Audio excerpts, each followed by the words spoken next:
Hello, my friends. This is definitely a stage 2 or 3 video, and it is a story.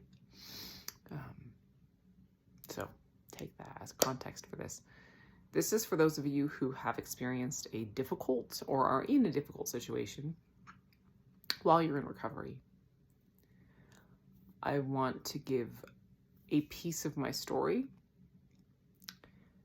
as a sign of hope for what's possible. So, I spent the first 3 years, I recovered completely in the environment that I was in when I started this journey. I hit a point where I was completely in charge of my limbic system and my life within myself, right? I'd kind of taken a break from, I had to, again, my story was my journey was very extreme, and I was not able to parent or participate in my marriage really a whole lot while I was in recovery.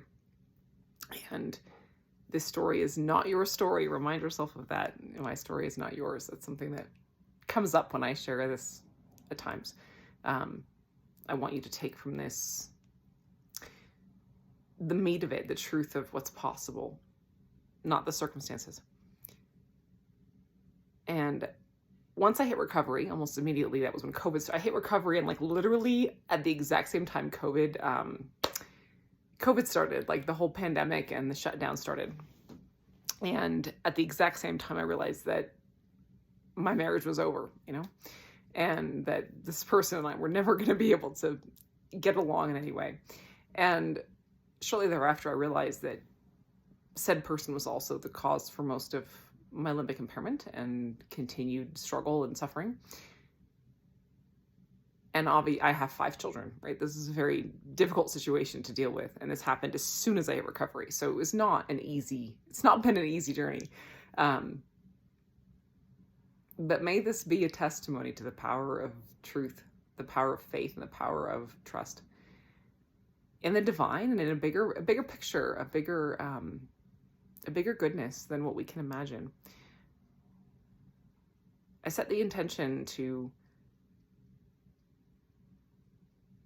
be all I could be for my children at that point in time. When I realized that was what was going on, that was what I set my intention. I said, I know I can't do anything about this other person, but I can be a mother for my children.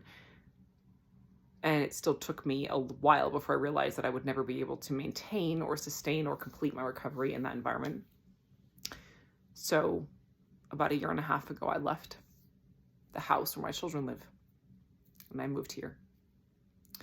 And I've experienced levels of healing I cannot put into words from that choice to make myself safe, to be true to a decision I made to make myself safe. The whole time keeping in mind this goal that I was going to purchase a home and have my children with me and complete my journey, And in about 2 weeks' time, I'll be able to make an offer on homes to have my kids with me again and have my own space for the first time ever.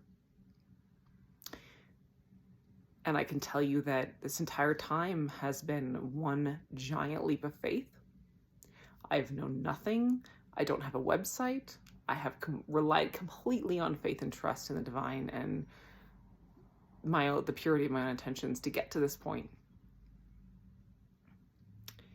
And if you're dealing with a difficult situation, I just want you to take this story in and realize that no matter what your situation is, you can find a way. And that it works. At the end of the day, you will find a place that is safe for you. You will find whatever it is you're seeking. You can create it. I promise. I promise you that. It takes faith and hard work. But I promise you that you can do this. And that it is so much more than worth it when you finally arrive. And that faith and trust are some of the most powerful things we can do to create the life we dream of for ourselves and the people we love. And every day I build more trust with my kids, and every day I can love them more. Do what's right, even if it's not easy. I promise you that you will be happy you made that choice. Sending you all my love.